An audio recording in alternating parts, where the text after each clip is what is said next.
YouTube दर्शका ने हाथ जोड़कर प्रेमवती की गामा के ठाठ पड़ते भाई राम राम सारा ने। एक जानकारी आज आंखों देखी हाल घड़ी की कहानी है जो हम आपको वीडियो बना रहे हैं और उसमें डाल रहे हैं। आप इस वीडियो को देखकर और ये देखियो कि अपनी बहन बेटियां ने किस तरह रहना चाहिए। जो बेटी अपने मायके में ज्यादा रुझान रखेगी और ज्यादा मेल मिलाप रखेगी, अपने माँ बाप तक ज्यादा लगाव रखेगी, सासू ससुर तंग करेगी, अपने घर में है ना अपने पति के सिवाय किसी और ने समझेगी नहीं। तो ऐसी बेटियों के बारे में है आप बताइयो। लास्ट में इसका निचोड़ के लिखड़ा और के तुमने सीखने न मिला। जितने भी है ना देखा इसने अपने अपने विचार है ना यूट्यूब के ऊपर कमेंट में जरूर करियो। तो भाई एक परिवार होता है, एक परिवार में एक बेटी है, एक बेटा है, विडो माँ है, विधवा हो रही है। तो उस घर में है ना बेटी है वह शादी करके भेज दी और बेटा भी शादी कर रखा है। बहू आ जाए बहुत निकम्मी, कया करवा निकम्मी। और छोरा ऐसा हो रहा है जो कर घाघरी की आम हरियाणवी भाषा में निकाह कर घाघरी की जूम राड का गुलाम ऐसा हो रहा है। छोरा सांस काटने की उसकी हिम्मत नहीं और उस बहू की चाल है सारे घर में। तो वही मन में आवे है ना जब उसने ऑर्डर कर दे है, ये झाड़ू पोछा कर ले, ये कपड़े धो ले, ये प्रेस करनी है, फिर ये कूड़ा निकाल दे, इस कपड़ा निचोड़ कर है ना डाल दे, प्रेस कर दे। तो बुढ़िया बेचारी डर के मारे है ना सारे काम आगा आगा आगा आगा करती रहे है। तो बेटी बह रखी थी, बेटी का एक दिन मन न्यू करे कि चल माँ तो फेटे आऊं। तो माँ तो फेटन ताई है ना आ गई अपने घर में और वह अचानक आ गई बिना बताए। तो उसने आकर देखा कि उसकी माँ पोचे में दुखी हो रही है और पसीना आ रहा है और बेचारी रोन हो रही है। बूढ़ी लुगाई कम से कम 80 साल की। तो उसने जैसे ही गेट खोला तो बेटी ने देखा कि मेरी माँ की यह हालत, मेरी माँ पोचा लगा रही है, झाड़ू लगा रही है। बोली माँ तुम्हारा ये हाल, मैं तो सही मौके पर आ गई बिना बताए। आप तो फोन करती जब ये कहा करती मैं तो बिल्कुल ठीक हूँ और बहुत सही है। यो सही है तेरी औलाद, तू किस तरह काम कर ला गई, झाड़ू पोछा करेगी, तू इस घर की नौकरानी है। बोली भाभी की तो है। बोली माँ का तो सांसें नहीं लकड़ता, वह दुखिया इतनी है, वह तय वह कुछ नहीं बोलती और इतनी आवाज सुनते हैं। और अपनी माँ ने ना कालजे का लगावा हुआ छोरी, माँ तू इतनी दुखी, मैं तो तेरा ये दुख नहीं देख सकती, मैं भी तेरी बेटी हूँ, तेरी कोख से जन्म ले रखा है, इस घर में पैदा हो रही हूँ मैं आपका दुख नहीं देख सकती। उसने आवाज लगाई भैया भैया भैया आया लकड़ का। बोले माँ की तुमने क्या हालत बना रखी है। छोरा भी सांस ना काट है, दुबक रखती माड़ा है भी सांस नहीं काट है। भाई के है के ना है कोई मतलब है नहीं बोलन का। तो बहू ने दोनों माँ बेटा इतने डरा रखे अब उनकी सांस काटने की हिम्मत नहीं, इतने डरा रखे। तो छोरी तो भाई इन का अगर माँ का दुख है ना बेटी इतना देखा आखिर में ना बेटी माँ की हमदर्द होती है और माँ बेटी की होती है। तो उसने पूछा बोला मेरी माँ इस घर की इतनी सुनते हैं। वह बहू आई लकड़ का। बोला क्या आसमान सिर पर उठा रखा है, कब आई हो तुम, किसने बुलाई थी और आने से पहले बताया क्यों नहीं। बोली क्यों बताऊं, स्वागत करेगी मेरा। मेरी माँ की क्या हालत बना रखी। मेरी माँ इस घर की मालकिन है ना कि नौकरानी। नौकरानी नहीं है इस घर की, अपना झाड़ू पोछा खुद कर, ये नहीं करेगी। तो बोली ये करेगी और ये क्या करेगी, इसको झाड़ू पोछा नहीं करना तो और क्या करेगी। डॉक्टरों को इतने पैसे देते हैं, बोला कोई अपना वो लगा ले झाड़ू पोछे वाली। बोली झाड़ू पोछे वाली की तनख्वाह देंगे तो इसके ऊपर ही इतना पैसा तनख्वाह देंगे, इतना इसकी बीमारियों पर हम यहीं पे न लगा देंगे, इसका शरीर तो ठीक रहेगा। बोली अच्छा तू ऑर्डर देने वाली मेरी माँ को, मेरी माँ इस घर में नहीं रहेगी अब। तो बोला ले जा अपनी माँ ने और तू भी जा, जल्दी कर लेके जा। और छोरा ना कदे बान का न देखर, कदे अपनी माँ का न देखर, कदे उस गोपनी का न देखा, अपनी पत्नी का न। और पैर काड़े ताई कावा बनियान और छरका आसमान थारी छरप। तो बोली भाभी तुम ऐसा करो कि तुमने अपने घर में गए हुए काफी टाइम हो गया, तुम एक बार ना अपने घर में जाकर मिल के आओ और अपने घर वालों से ना मिल कर फिर आ जाने। बोली तुम कौन होती है मेरे को भेजने वाली। ने बोली नहीं जा, तुम्हारे घर में भी तुम्हारी भाभी आई हुई है ना, ये देखना जा करके कि क्या वो हमारी मौसी से भी झाड़ू पोछा तुम्हारी भाभी करवाती है या नहीं। बोली मेरे माँ बाप तक और मेरे घर तक जाने की तुम्हारी हिम्मत कैसे हो गई उनके बारे में बोलने वाली। तो बोली तेरी हिम्मत कैसे होगी मेरी माँ से झाड़ू पोछा करवाने वाली। मेरी माँ इस घर की नौकरानी नहीं है। अभी मेरे बाप गुजरे हैं लेकिन मैं जिंदा हूँ। मैं मेरी माँ को ऐसे नौकरानी नहीं बनने दूंगी। तेरे को पता नहीं है ये घर मेरी माँ के नाम है, जो प्रॉपर्टी है वो सारी मेरी माँ के नाम है। मैं रोड के ऊपर बैठा दूंगी तुम्हें। बोली ठीक है तुमने करना हो वो कर लो, और मैं तो ऐसे ही करूंगी। यहाँ घर में काम नहीं करेगी तो और क्या करेगी? खाती नहीं है क्या? इसका खर्चा नहीं है क्या? हम इसका खर्चा कहाँ से चलाएंगे? इतनी कहते पर भाई छोरी है ना, घर तक लेकर ली अपनी माँ ने लेकर बोली चलो माँ अब तुम्हें मैं यहाँ पर नहीं छोड़ूंगी, अब यहाँ रहने के लिए तुम्हारी जगह नहीं है, चलो मेरे साथ चलो। माँ भी बेचारी ऐते बस हंसत ना काटा माना तो किसी भी तो ना कही ना भाई बोले। तो दोस्तों लड़की अपनी माँ को लेकर चल देती है और पीछा फिर के और भाई तय और भाभी तने बोले भैया सुन लो, अब बहुत जल्दी तुम्हारे घर में नोटिस आएगा खाली कराने का, मकान खाली कराने का। अपना बंदोबस्त कर लेना कि तुम कहाँ रहोगे। छोरा तो लग गया न्यू देखना अपनी बहू का, न उस बहू का न्यू मुंह पट गया। आखियो के बोली हाँ एक दूसरे का मुंह मत ताको, ये तो होने वाला है।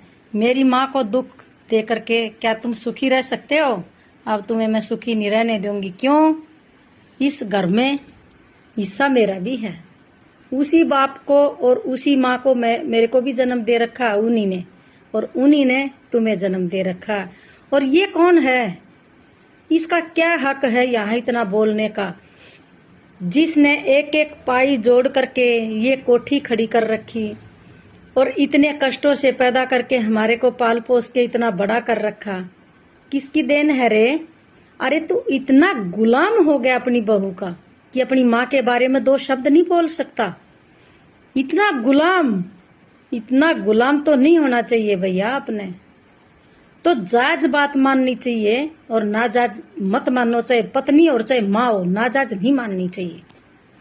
तो छोरी अपने माँ ने लेकर और चल देती है और ये उनको चैलेंज करगी। और चलते चलते न्यू कह दी अगर ये समझती है ना और ये रास्ते पर चलती है तो इससे बात कर लेना, वरना मेरे को संदेशा जरूर देना, मैं आगे कार्रवाई करूंगी।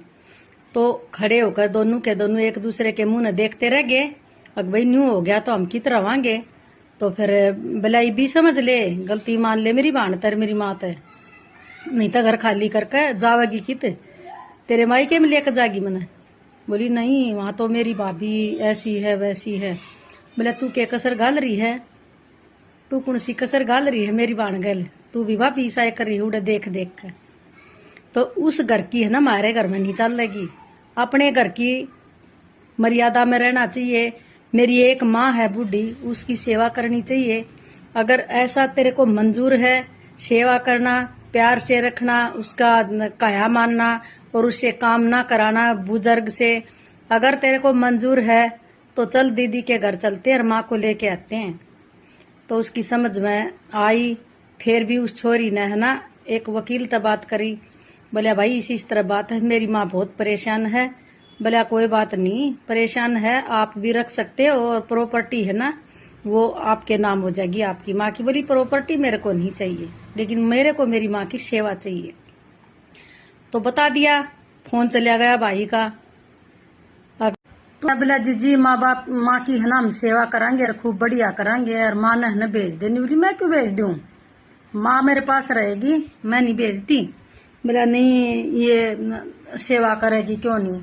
बोली सेवा करेगी ना तो इसने लेकर यहाँ आ जा। चले गए कोर्ट में, जो वकील था उसके सम्मुख जाकर बैठा दिए दोनों मियाँ बीबी। वकील बोला कि भाई ठीक है, अगर तुम लेने के लिए अपनी माँ को आए हो तो तुम्हारी माँ तुम्हारे साथ रहेगी, लेकिन लिखित में प्रूफ चाहिए कि आप सेवा करोगे, परेशान नहीं करोगे, इसको किसी चीज की कमी नहीं छोड़ोगे, इसकी सेवा में कमी नहीं छोड़ोगे। और ये प्रॉपर्टी जो है वो तुम्हारे माँ के नाम है और तुम्हारे माँ के नाम ही रहेगी, तुम्हारे नाम नहीं उतरेगी।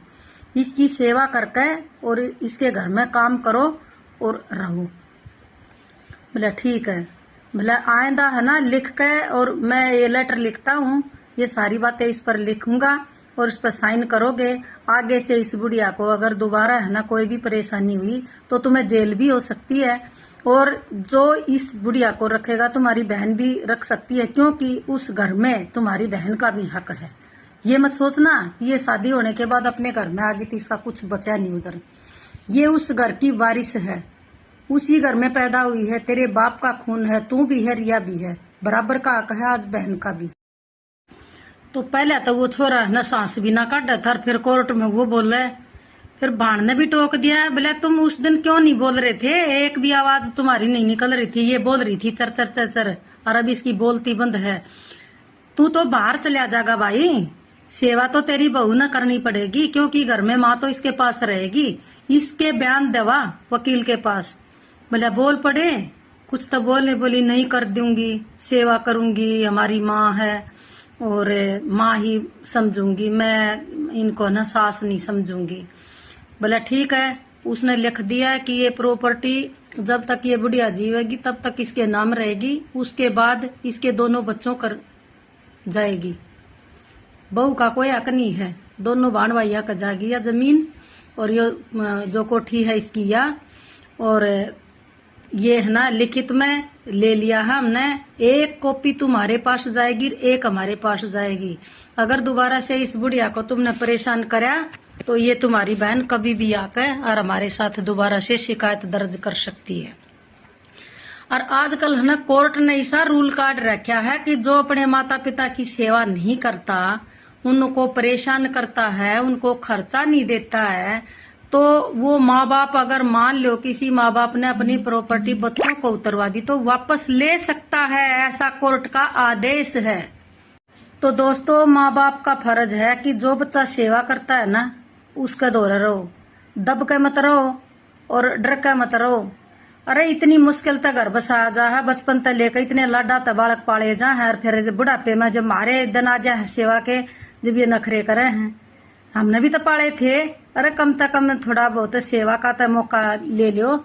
बड़े आदमी की सेवा करना एक तीर्थ करने जैसा है, तीर्थ करते हांडे जाएंगे, बोले आज गंगा गए, आज जमुना गए, आज वैष्णो माता गए।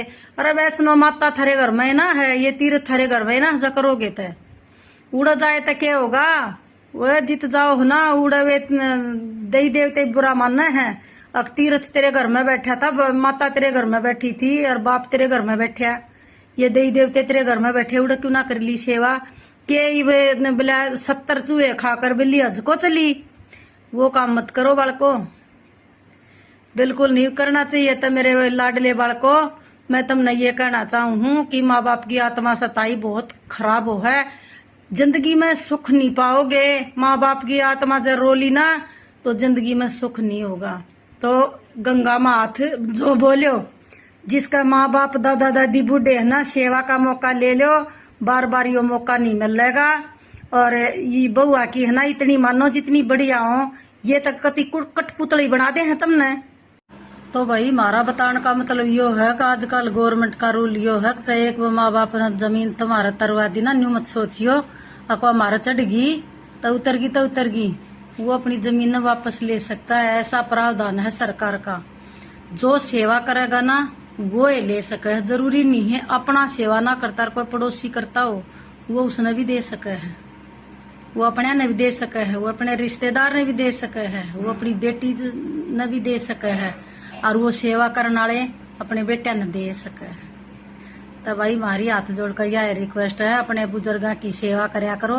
सेवा करोगे मेवा पाओगे, अगत में है ना फूल बोओगे, और नहीं तो ना सेवा करते आना तब न्यू मत सोचो कि हमारी सेवा होगी। तम कुछ कुछ थारी औलाद आने वाली सब कुछ बनेगी थारे ऊपर, थारी सेवा नहीं होगी।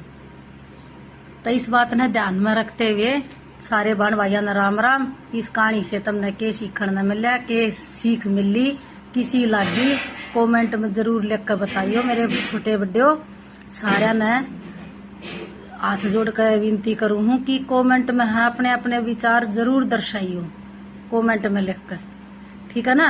इंतजार रहेगा, बने रहिए, अगली वीडियो आने तक इंतजार कीजिए। सभी बहन भाइयों को प्रेमवती गामा के ठाठ पर नमस्कार हाथ जोड़कर बार बार।